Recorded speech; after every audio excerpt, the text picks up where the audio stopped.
Welcome to Cognitive Connections, where we're dedicated to helping you preserve and strengthen brain health at every stage of life. I'm Nandita Srikumar, the president and founder of Cognitive Connections. And as a reminder, this podcast is for informational purposes only and is not intended to provide medical advice or diagnosis. Today, we have with us Tara Bonner, the Chief of Neuroeducation Officer. Tara Bonner is a brain health expert who inspires audiences to think differently about the brain and its capacity to change. With nearly 20 years of experience bridging neuroscience and education, Tara is an educator, leader, consultant, and speaker who collaborates globally. She demystifies learning misconceptions and explores how neuroplasticity can reshape education. From daily brain function to learning acceleration, emotional wellness, and overcoming challenges through cognitive change, Tara brings research-backed insight into neuroplastic programming. She highlights how neuroeducation can drive future skills like critical thinking, creativity, and adaptability. Ms. Bonner, I'm so excited to have you here on the Cognitive Connections podcast. Thank you so much. I am so excited and inspired to be here. Of course, when we talk about what is possible and our near future, it's young people that will shape that. So I love your reason, your origin story, and your reason for my being here today. So nice to be here and happy to get into things. Thank you. It's an honor to have you here. So with that being said, let's get into the questions. So with the first one being, what is neuroplasticity and how does it really empower individuals to change the way they learn or function in a cognitive manner? And how is it for the capacity of the brain to continually change? Beautiful first question to really set the foundation for our chat today. Neuroplasticity in and of itself is somewhat neutral. And I say that because it could, like all things, be used for good or evil. Neuroplasticity is quite simply the brain's natural ability to grow and change throughout our lifetime. It's how we learn. It's whether we're learning a math problem or playing an instrument or riding our bike. Every time we try something new or practice a skill, our brain is actually changing, physically and functionally. So I always think about that experience of walking through the forest, right? Imagine walking through a forest or walking through a grassy field, and the first time you go somewhere where no one else has gone, it's hard going. There is no path. So think of your brain trying to do something that hasn't been done before. But when you keep walking through that grassy field along that same path, your brain, just like the grass that gets trampled on, it becomes a little easier. A path starts to form, and the more you walk it, the more smooth, the easier it gets. And eventually, with enough repetition, that path can turn into a dirt road, then maybe next a paved road, a multi-lane superhighway. It's your brain processing that task more quickly and effortlessly because you're constantly practicing and repeating that task until it becomes automatic. That is your brain's plasticity. And that's the essence of neuroplasticity, that with focused, consistent practice, the brain becomes faster, it becomes stronger, it becomes more connected. But the important part is, and I think as we come through some of these themes of, what is our brain's role in learning and even in our near future, we have to recognize that neuroplasticity works in both directions. So if we repeat unhelpful habits or unproductive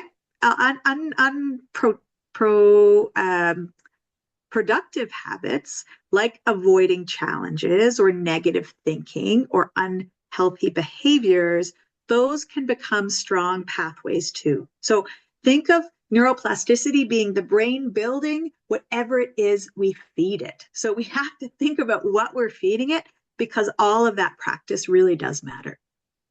Wow, thank you for that amazing explanation. I think that metaphor that you gave is going to be very accessible for our audience.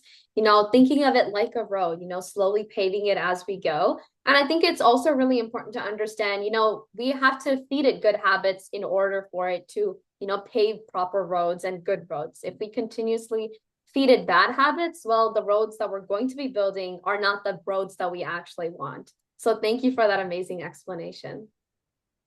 Oh, I'm glad So, it's helpful. Yeah, often seeing something, imagining it, something that we have been a part of can be a good connector. mhm. So, what are some of the most common misconceptions about how our brain learns and adapts over time? It's a great question because I think there tends to be lots of misconceptions, lots of kind of myths about the brain. And thankfully, we have science and even technology to combat some of those myths. And I say technology, meaning even things like functional machines that can see the brain at work. So there's lots of misconceptions about the brain, about how we learn, that I think are worth kind of scratching at the surface and pushing beyond them. But there's also a misconception, I believe, that has affected how we see ourselves and even how educational systems are built, and have been built over hundreds of years. And it's this misconception that the brain is fixed, that it doesn't grow, that we're born with a certain brain, and that's the born we're kind of stuck with for the rest of our lives. So our certain capacities or even our intelligence is kind of fixed. It's often called the fixed mindset, and it can be incredibly limiting. Limiting for individuals because they feel that if they struggle with something, they're just not wired for it. So they give up before progress can even happen. It's really common for us to say things like, "Oh, I'm just not a math person. I'm not a numbers person," or "Oh, my sister's the social butterfly. That's not me," or things like, "Oh, he's just not the college type."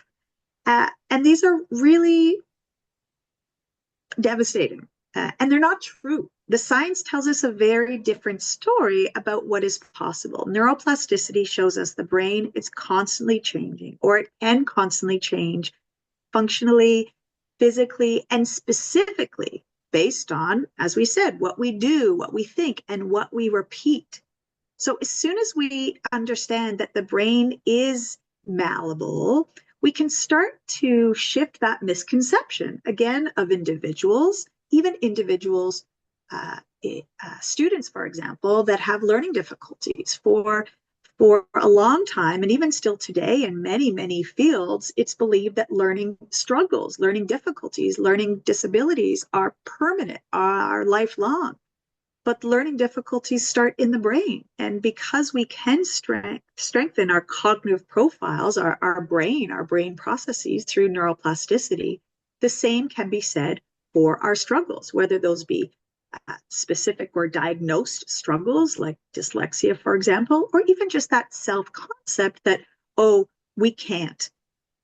If it's hard, it doesn't mean we can't. It's that we can't yet. We're not there yet. So I think probably the most important misconception about the brain happens in that field of education, of performance, of human potential, that that learning potential is fixed. It's just not true. And we absolutely have the power to inform and change our own learning paths. Yeah, I definitely agree. I think understanding the fact, what we were kind of talking about with the first question, how the brain is able to change, it has that power for neuroplasticity and just continually growing over time. I think the moment that institutions really begin to understand this and go beyond that myth, actually leaning towards the research and the facts that are present through these scientific understandings, we can really begin to change the way that the institutions are currently working in our current society and really changing them to actually progress our students continually forward. Absolutely, well said. And That's, of course, the long-term goal, and hopefully it's not too long. Maybe it's the immediate goal, but of course it can take time for systems to change, and they are changing absolutely. I work with schools around the world that absolutely have a growth mindset and have neuroplastic programs within their schools, within their curriculums. And even immediately today, right now, this minute, for your audience to shift their own mindset there. I think it's incredibly valuable because it gives us agency. It gives us a sense of agency, of control we have in our own lives, the power to grow and to learn new things and to define ourselves or redefine ourselves with what is possible, to overcome what again we may have once thought even personally were hardwired. Neuroplasticity is not just that science, it's that possibility of seeing ourselves differently. So yes, on a, let's call it a macro scale for entire school and even corporate systems, a global shift would be and will be incredibly powerful, and we can start even today with shifting our minds. Yeah, I definitely agree. And I think that kind of connects to our next question on how can schools better integrate neuroeducation to support students with these learning differences? For sure, an important question for educators, but again, I would argue students too, because students themselves integrate what feeds them. And if they are being fed a limited diet of potential, then they will remain in that kind of fixed mindset. So if we look at brain-based education really broadly, it's somewhat simple. It's making sure that the brain belongs in education. It belongs in schools. It belongs in understanding learning. So brain-based education starts with really a fundamental position that's let's recognize that the brain is at the root of all learning. And that even learning challenges or learning strengths aren't just what happens to us, what happens to our students. They're not necessarily or often aren't behavioral in nature or even motivational in nature. This person is a better learner because they try harder, or they're more motivated to. It's not the case. Strengths and challenges in learning are rooted in the brain and how the brain processes and absorbs information and how it communicates that understanding. So as soon as we shift to a brain-based view, or what we call a cognitive lens, educators can view learning very differently, because then they can understand students' cognitive profile with really an evolved understanding, so clarity, but also compassion. Because as soon as we understand the underlying reasons why someone is acting or reacting a certain way, it's going to shift our own empathy and tolerance. So in practice, it means that educators can really quickly see, again, both difficulties and strengths, whether that be in core academic skills like literacy, numeracy, or some seemingly behavioral tendencies like focus or emotional regulation. They're not classroom issues, they're actually brain processes. So I think that's the first really important insight for educators and learners to recognize, because it gives kind of opens the door, a brain-based view or a cognitive lens. It gives the next steps a very different path. Speaking of paths becoming super highways, because traditionally, particularly students with learning difficulties, if something is difficult for someone, we tend to give them external resources or external tools to lessen that difficulty. So more times on tests or assistive technology, or even expectations are just kind of lessened, because again, the system's built on this assumption that the learner's capacity to learn is fixed. Sometimes in the first grade, we kind of create these are the students who can, these are the students who need this level of support, these are the students who really can't. this spectrum of capacity is fixed at a very early age, and that assumption carries with or is carried by children throughout their school year. But a brain-based view not helps us understand what are the underlying issues, but that lens can go a step further in targeting that particular problem, targeting the root cause, the cognitive cause of a learning difficulty, because that's in fact what a learning difficulty or a learning disability is, are underlying cognitive processes. So these really specific networks in our brains that are expected to light up and contribute to a task, depending on what that task is, well, those are under functioning. So with a neuroplastic approach, we can target the very causes of learning difficulties. And again, that gives a very different lens for educators and for those students to see, okay, when I struggle now, it doesn't mean I'm struggling forever. If I have a difficulty acquiring this particular skill, it doesn't mean that I'm going to struggle it forever, because through a cognitive lens, we understand why it's happening, and then we can change that it's happening through brain activity, through neuroplastic improvements.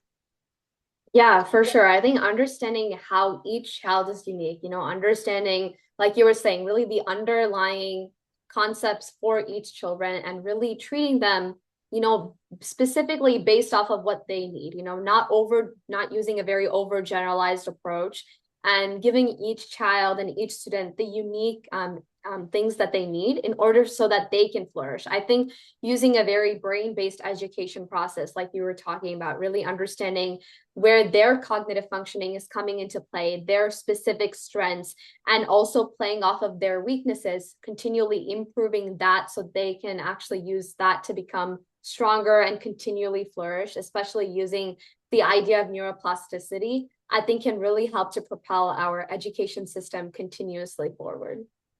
Sure. I love that comment because, and there has been, I will be,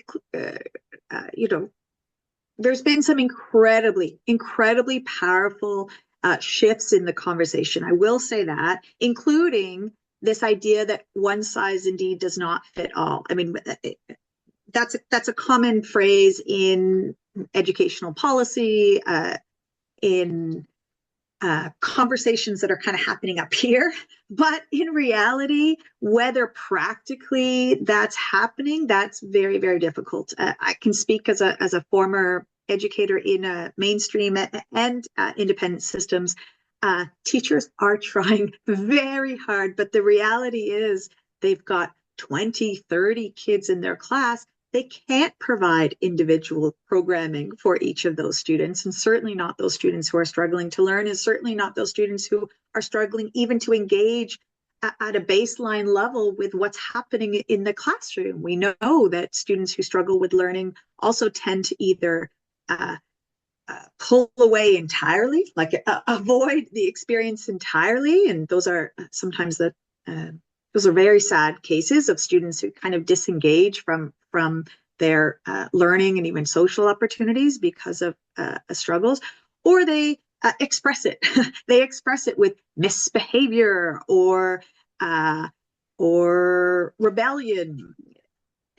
Maybe we're seeing that, but underlying that are maybe some cognitive issues with understanding, with self-regulation, with attention, with motivation. So all of it's not a lack of effort, but perhaps a lack of the brain processes. But I love what you're reinforcing at each step here, that we can change really how things work. We can kind of change like the classroom itself, or the culture itself, from asking ourselves, what can we do about this? Like, how can we work around this problem? To how can the student build with? How can we change? Instead of changing everything around the learner, how can we change the learner? How can the student themselves build the brain they need to succeed, rather than changing everything around them? So lots of neat different ways of looking at things when we use a brain-based model. And I think it feels much more empowering, again, for educators, for students themselves, and even for the parents, when we shift it's not just about getting through or getting around. It's really building a foundation to thrive at school, at home, and beyond. So really positive possibilities. Yeah, I definitely agree with that. So, additionally, with growing concern about attention issues in youth, what strategies can really help students strengthen their executive functioning? Oh, that's a great question. And I would just say it's not just youth, it's all of us. You're probably, so be kind to yourself as a young person. It is all of us are experiencing a remarkable moment right now that we have these handy little devices, tools that actually are designed to uh, to pay attention to it. So technology, especially things like social media and various apps and smartphones, are unfortunately designed to be neuroplastic. They are absolutely changing our ability to pay attention and what we're paying attention to. And it's not just youth. I mean, there's lots of good data to suggest that this is a very real problem for lots of people. Maybe even those people who didn't grow up with it because it's that much more novel to them. Uh, Even seniors who have limited activity in their lives are relying on these devices to keep them engaged or to keep them busy. And unfortunately, they really are designed to engage you and to rewire your brain so that you'll pick up the phone, your smart device or your tablet even more, and you'll scroll even more. What is it called? I mean, doom scrolling, right? This Yeah. this idea that our brain's attention networks, they're here, they're prefrontal lobe in our brains, and they're designed to pay attention and to regulate our attention and to make sure that we inhibit distractions. And our smartphones are designed to make sure we're paying attention to it. So that's a long way of saying it's not just youth, it's really all of us that have these screens. It's not just smartphones, even our television shows are, and the internet is designed to, in fact, I would argue it's not even just screens. It's really a society of convenience these days that kind of is built for our instant gratification. And our brain loves that. So that's a good example, as we said at the top of our chat, that neuroplasticity can kind of swing either way. And it absolutely is happening for youth and adults and seniors, that our brain is susceptible to these kinds of negative neuroplasticities, moments of inattention, and we can get it back. Our brain is adaptable, so it can swing the other way. And this is where, hope lies for people of any age. And by the way, neuroplasticity is possible throughout our lifetime. So actually, that's another misconception, right? This idea that, the brain is, can only be changed or wired as a young person. It's certainly true that younger children, their brain is kind of it's absorbing so much at a young age. So there's a high level of plasticity, but absolutely throughout our lifetime, even people in their 80s and 90s can absolutely strengthen their brain or keep their brain healthy through targeted activity. So through positive neuroplastic activity, we can absolutely take back this tendency of inattention or even of poor executive functioning skills. Executive function is a whole area of cognition and even of education.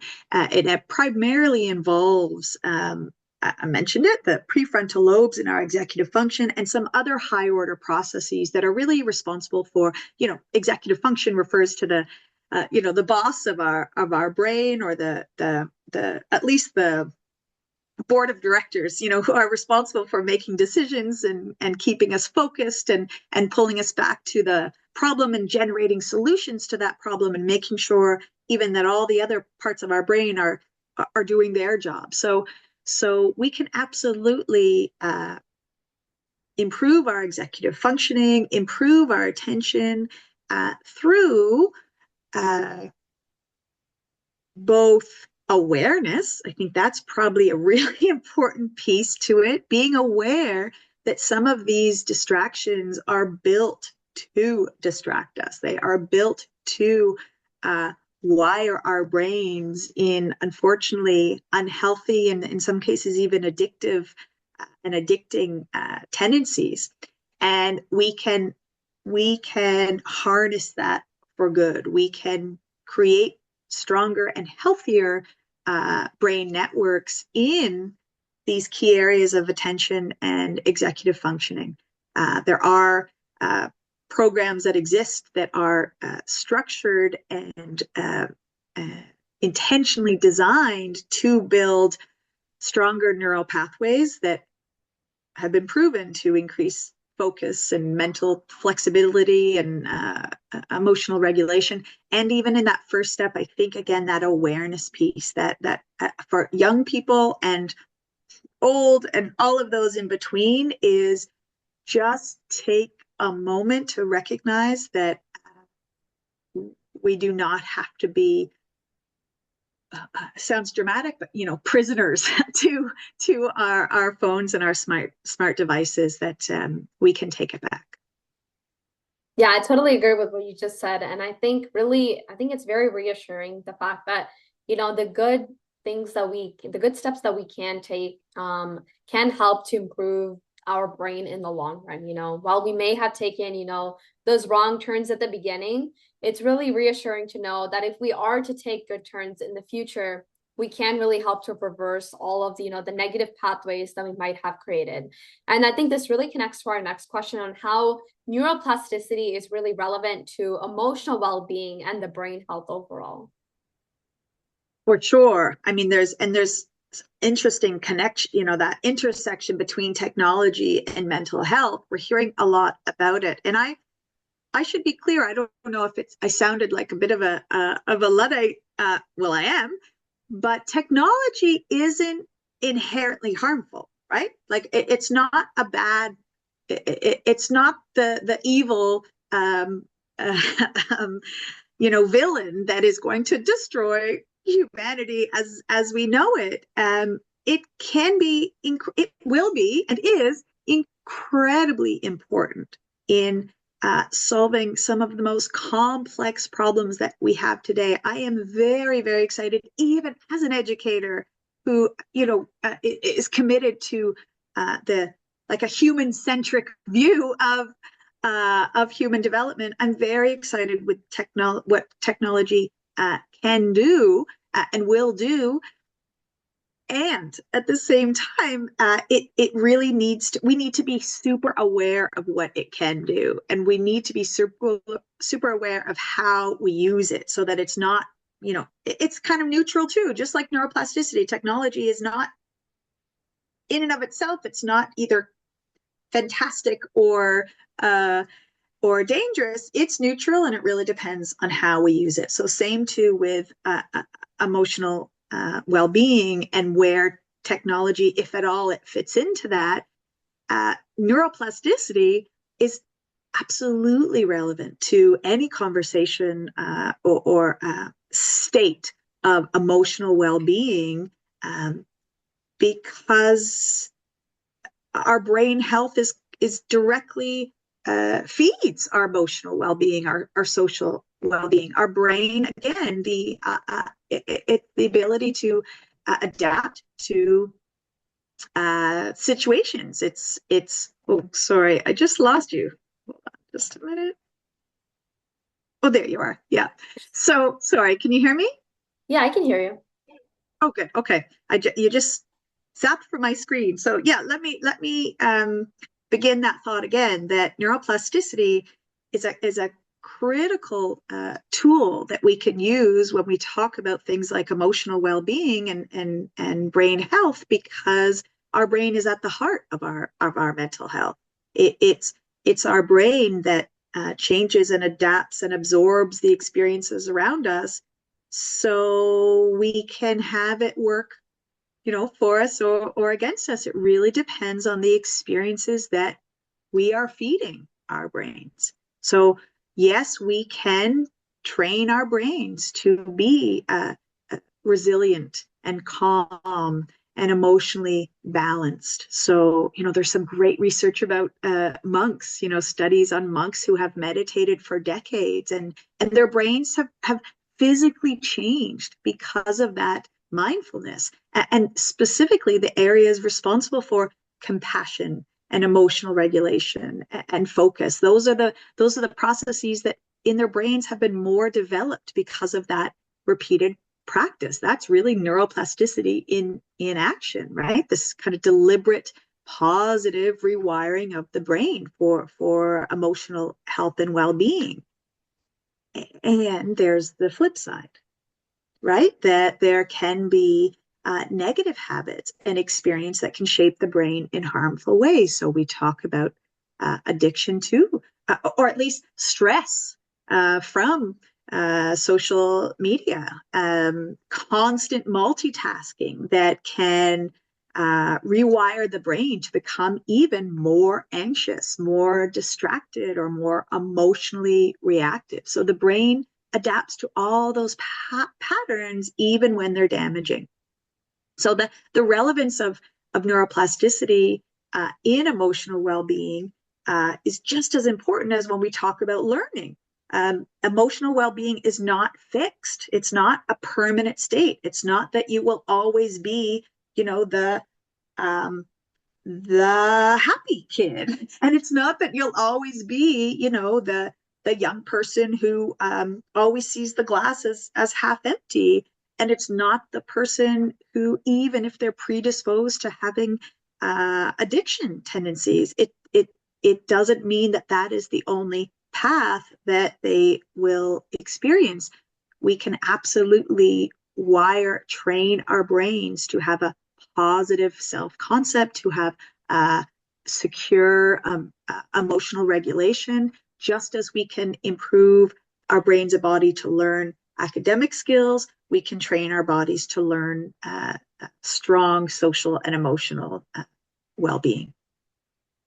Yeah, I definitely think that's probably one of the best things about the brain. It's never, always the same. There's always Mm, that, option for improvement. It's almost like, you're in your school and, you get a bad grade, but then you have a chance to improve your final grade by, with your next test. All you have to do is, study more, study differently, study in a better way. I think our brain is very, very similar to almost like a student mindset. You might do bad once, but there's always the chance for improvement. And I think that gives hope for millions of individuals that, may have or maybe are struggling with brain health issues. It's the mm-hmm. fact that they can potentially overcome these with consistent and proper practices over time. Absolutely. And there's no question it's not easy, right? It's not as simple as just having a positive mindset. I mean, I can tell you from personal experience, uh, I could give my students, when I worked in those classrooms, all the positive reinforcement and positive feedback and chance upon chance upon chance to do well. And when someone has weak cognitive functioning, when someone has specific cognitive functions that are contributing or interfering with their learning, it didn't matter what I said or what their parents said to them or even what they said to themselves. So yes, of course, a positive mindset and a growth mindset. You called it a student mindset. That's fabulous. That's a really speaks to you and your learning community, and probably at home, that is you've sort of been nurtured by this can-do possibility, and it's incredibly important, and it's incredibly valuable, and it's accurate. And there will be absolutely many students, millions of students in the world that with all the effort and with all the resources, internal and external, that they're bringing to that task, unless or until they have a strong brain, unless they've secured or addressed the fundamental cognitive reasons why they're struggling, it's not enough to have like a positive mindset. That neuroplastic effectively intervention has to be in place. And I know you're speaking as broadly as well, and that's absolutely the case. But I think about students that I have worked with that, in fact, you asked me, what brought me to this work, and I will say that it were students that I worked with before I became a neuroeducator. I was an educator, a somewhat in a traditional, conventional way. I was dedicated to teaching my students academic skills, and I knew I needed to do that through connecting with them as humans, right? Like I knew I needed to make sure that we had a good rapport, that they trusted me, even that they trusted making a mistake. And that's student mindset, right? That mistakes are okay. It's part of learning. And that I knew I could do. But I also knew that it was kind of up to me to create that environment for them.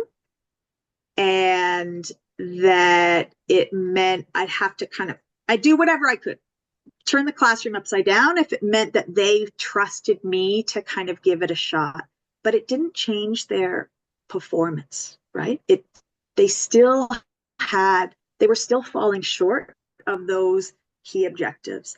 And therefore I'm not sure that they did trust me all the time, to be honest, because I would tell them again and again, it doesn't matter if you don't get it right. What matters is that you tried. What matters is that you took a risk. What matters is that the mistake is your brain. Like even that I had a sense of back in those decades ago. But in reality, I knew that the fundamental struggle was still there. And that the next year or the next year after that, the next grade or the next school, those fundamental problems would still be there. And it's not until we really target and change those cognitive processes that the struggle will be addressed. So the more we can be aware of that, I think will bring greater compassion and understanding. And the more we can build stronger networks to develop those social and emotional capacities, all the better. And I think of students that we have worked with in a neuro educational construct. So what we call a cognitive classroom. So these are students doing cognitive exercises that have struggled with emotional dysregulation. I can think of one in particular, and it wasn't impulsivity. It was that genuinely she had a hard time recognizing her own patterns in her own behavior. So she couldn't kind of connect the dots between what triggered her anxiety and how she responded. So even with her parents, she'd often say, like, I don't know why I got so upset, like, or it just kind of happens. And when we look at her experience cognitively, there were specific cognitive processes that were weak. So things responsible for reflective thinking or even nonverbal thinking, an awareness of the clues and cues in our body language, our tone of voice, our facial expressions in ourselves and others. And those are processes that, exist in the brain. So she worked on programs that strengthen those very pathways of cause and effect, of making connections between actions and outcomes. And after a few months, something sort of shifted. She would say, I got overwhelmed, in that math class. And I know that I used to shut down, but actually I think I reacted that way because I was embarrassed. Like that self-awareness. That's not something that was taught to her. It was something that her brain taught her. It was insight. And that's a huge milestone for someone, even someone who is in therapy. Something that, I think about that student would not have been able to access talk therapy because she couldn't recognize those patterns that all she knew that she was getting swept away, but in fact, not real insight into why that was happening. So when we strengthen our brain's ability towards and in those mental pathways responsible for things like insight and reflection, we really can kind of, again, take back this idea that the outside world is affecting us negatively, or that these technology is interfering with our wellness. Like, we can really take it back and have a much more positive and productive approach. Yeah, I definitely agree. Just working, I think, little mini steps by steps is, instead of taking a really large leap, I think, taking really small steps, but eventually, like the example that you were just talking about, eventually those tiny steps are going to lead, to a very large milestone for an individual. And I think that's how educational systems can really help these students continually grow and progress in their educational careers. So in an AI-driven world, what cognitive or human skills should we be prioritizing and building with students? Yes, this is a super hot topic. And it's one that I love. I find it fascinating and important, because for sure AI is changing the game, and it's here, and we might as well harness it, right? We might as well consider it a tool, albeit a very powerful tool. And absolutely, let's use it to advance the human race, and to address some very real global problems. When we look at how education can be informed or will be shaped by AI, there's no question that there are going to be curriculums or even skills, academic skills, maybe even as fundamental or as foundational as reading and writing, that are no longer essential. It's certainly possible, and I'm not an AI expert, so I can't speak to the specific, technical tasks that will be taken over, but I can promise you that we will still need our brains, and in fact, we will need a really strong brain, and we will need, as you say, that the human, the human-centric values. We don't know, in fact, what the workforce will look like, what entire industries will look like. They're already changing, even in the last, couple of years. But there's no question that we will still need, and even more than ever, need deeply human qualities rooted in strong intellectual and emotional functioning. So asking the question, what human skills should we prioritize? I would argue they're not skills, because skills are taught to us, but certainly human-centric competencies like adaptability, like critical thinking, like empathy, like self-regulation, collaboration with others will be deeply important, have always been important, but because, to your point, AI is advancing the stuff around us so rapidly, and we really can't predict exactly what students will need to be able to do those qualities that make us uniquely human. I believe will be essential no matter what technology gives us. Those human qualities that, as I said, aren't skills, they're not taught, but they also don't appear out of nowhere. They really rely on a strong and adaptable brain, which are trainable, through neuroplasticity, attention control, cognitive flexibility, memory, self-regulation, critical thinking. That's the big priority for educators and education these days, is to prepare students with a strong brain so that whatever AI does to our world, we are active parts and active leaders within that. I think that's what makes neuroeducation an absolutely crucial approach to be integrated into schools, because this idea, what's called cognitive flexibility. So that's our brain's ability to, and that's why I love this podcast, to connect the dots, the connection between ideas, the connection between what we're reading or what we're hearing and what we're seeing, the brain area that reflects and understands and evaluates other points of view, that is that critical thinking, that's regulating our thinking even under pressure. That's the piece that needs to be strong for our students today, and our workers of tomorrow, our leaders of tomorrow, to be agile.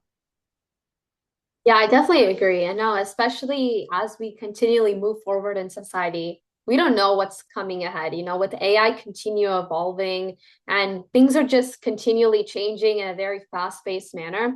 Like you were talking about, I think the neuroeducation is exactly what's going to prepare us for that very uncertain future workplace. It's going to really allow us to continually adapt and change just as we need to. I think really focusing on the brain can really help empower all students. Yes, here. I mean, it's interesting when I speak to educators who already are seeing their students use AI, and some have felt or even are nervous with, I mean, educators are asking themselves, what's their role, right? What's their role in an AI world? And I absolutely recognize that educators will continue to be the human element of the equation. When I mentioned that trust and rapport, that they are coaching their students to find meaning in learning, and to find what's in it for them. But even at this early stage of AI, even before it changes, professions or industries, or even changes the curriculum, students using AI, even generative AI at a very simple level, they need to use strong brains to even engage with AI effectively, right? It's not just, well, we throw our hands up and say, well, now a student can can ask AI to write a report on X, and even make a few errors. I've heard this, of course, make sure that it's through the voice of a 10th grader, and make sure that there's a few mistakes, and use X, Y, and Z reference. And of course it spits out something. But even the student knowing how to prompt, what to accept, what to shift, what to change, how to reprompt, that's all requires critical thinking. Never mind that right now the AI isn't terribly accurate, that makes lots of errors, that uses references that aren't accurate, because I suspect that will improve and that won't be an issue anymore quite soon. But even how to engage with AI from a student level needs a strong brain. So we've got to make sure that we're talking, that conversation's happening hand in hand, evolution in education or in the landscape in general, and what the brain's role can be in that. Yeah, I definitely think it's important as we continue move forward with education, focusing on an education that it's very, focused on very research heavy, brain healthy practices. I think that's what's going to continue to allow us to evolve along with the society and along with the technology. And kind of on that note, are there any, daily brain health habits that you personally recommend that our audience practices? Certainly prioritizing sleep, I mean, that's what our grandparents, our parents have been telling us that for decades, but absolutely prioritizing sleep. The more we're understanding about the impact of poor sleep hygiene, especially if poor sleep is related to our technology and our screens. So absolutely to prioritize sleep. It's great for our brain. Moving our bodies, great for our brain. I'm standing here. I don't use a desk because I recognize that the micro movements I'm making as I stand is only good for my body and my brain. And challenging our brains, challenging our minds with novel and difficult things. So, you mentioned the student mindset, making sure we have a growth mindset and are really open to things that are hard. We can do hard things and we should do hard things because it's good for our brain, and to protect your brain. Bike helmets, but also protect your attention. So, we talked a little bit about these our technology that's designed to rob us of our attention. Just be really mindful of that, because you can absolutely put some boundaries, put some healthy systems in place so that the technology is fueling your knowledge or fueling your experience. And yeah, whatever you feed your brain, it will give it back. So feed it wisely. Yeah, I think that's definitely a very good and important fact that everyone should really take away from today's podcast. Really understanding the things that we essentially, like you said, feed our brain. It's almost like all of the activities we do in itself is food for our brain. It's nutrition almost. Well And said. that's Absolutely. and that's really what's helping to, build those new neural connections, those pathways, the roads that you were talking about at the beginning. Mm-hmm. I think really following all of these brain healthy practices that we've been talking about throughout this podcast can really help everyone, over a period of time. Obviously, it's not going to happen immediately, but, step by step, taking those actions can, I think, help us build those stronger and more, neuroplastic brains. Absolutely. Well said. Well summarized.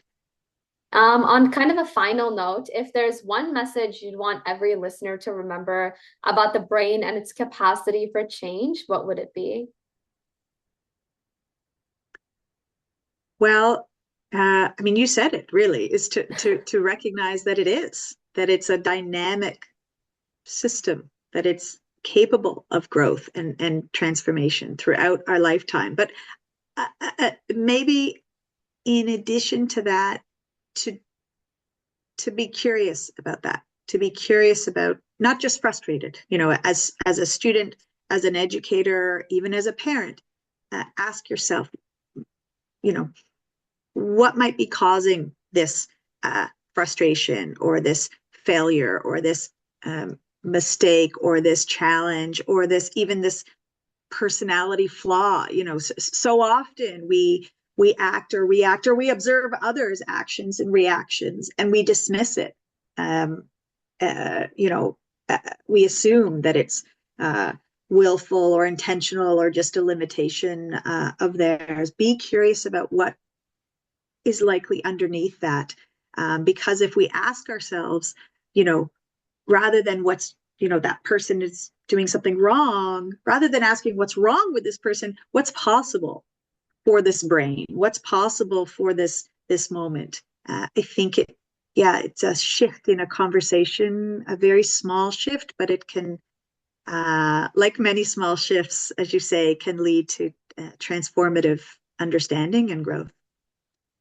Yeah, I definitely agree. Kind of what you were just saying. It's almost, again, connecting back to that whole idea of like the growth mindset, looking for Mm-hmm. the positives from every situation and really just seeing how we can build ourselves from that positives and, focusing less on the negatives and using the negatives more as, a way for us to grow, using it as a stepping stone to actually be able to cross, the longer journey that someone is actually planning ahead of for. I think that's great. Absolutely. And I know that's really your mission in this podcast and in your organization and what it is you do. So thank you so much for including me in your mission, in your movement. Thank you, Ms. Bonner. It's truly an honor to have you here. And thank you so much for taking the time to be on the Cognitive Connections podcast. It was just truly amazing to learn about your work and the amazing and impact you have created in this world. Thank you. Thank you. Pleasure. And to everyone, thank you so much for listening today to the Cognitive Connections podcast. And remember to keep your brain healthy and see you next time.